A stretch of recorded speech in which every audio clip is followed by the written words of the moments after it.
There's one guy on Facebook who completely agrees with you, Keith. Phil writes in saying Clarke blew it with the way he lined up the team against Morocco. Only one win in 9 tournament games is shocking. It's rinse and repeat with Clarke. Scott, do you agree with the Morocco stuff? I do. What I don't get about it, Daniel, is, I'm sure Jack will agree with me, is there seems to be this kind of narrative that, you know, Scotland under Steve Clarke, we're this team that's really hard to beat, and we can defend and we can backs against the wall. We don't keep clean sheets. Our defenders aren't they good enough? Our defenders are accident prone, as has been proved over the last couple of games. So if your defence isn't good enough to keep clean sheets, I couldn't say for certain. I'm thinking back, Jack, to qualifying. I don't think we've kept a clean sheet since the Belarus game in Hungary. We were at in front of no fans. We won, I think it was 2-0 that night. I think we've kept a clean sheet since then. In fact, we've lost quite a lot of goals to Greece and Denmark and that. So I don't think we're good enough defensively to go into games and be that kind of hard to beat, low block team who keeps better teams out.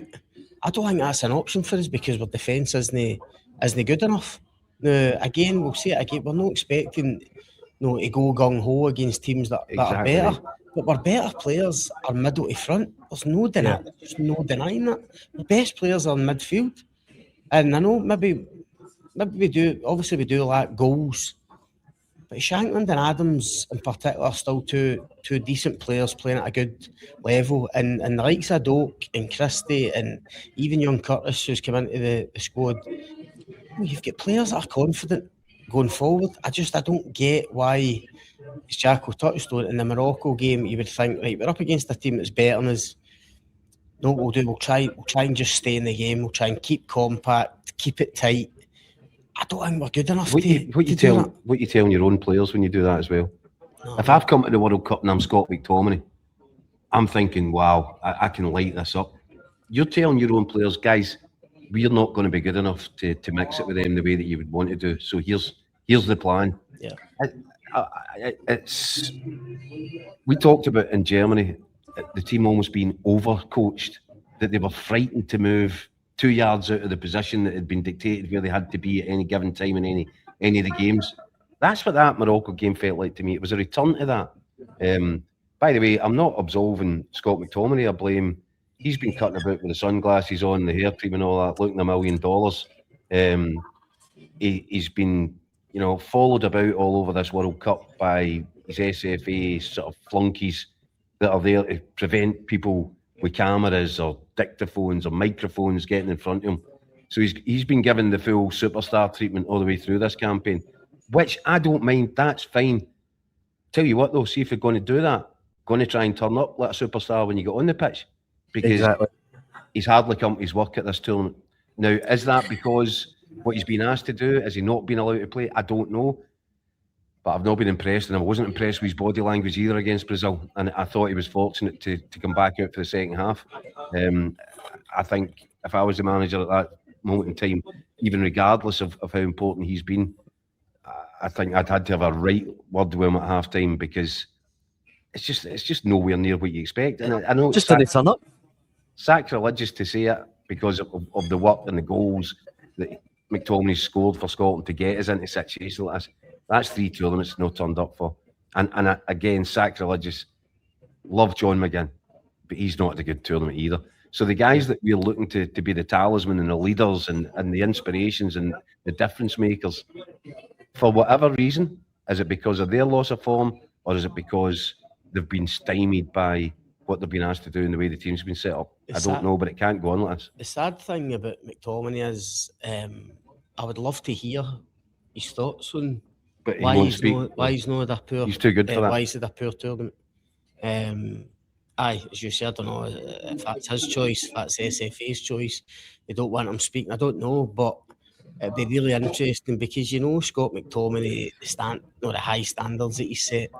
There's no way he'll think that he's done himself or the team justice at this tournament with his performances. So he must surely he'll feel there's certain reasons for that, and Listen, it's just my curiosity, but it'd be interesting to hear what he's going to say. But we probably won't. We probably won't find out.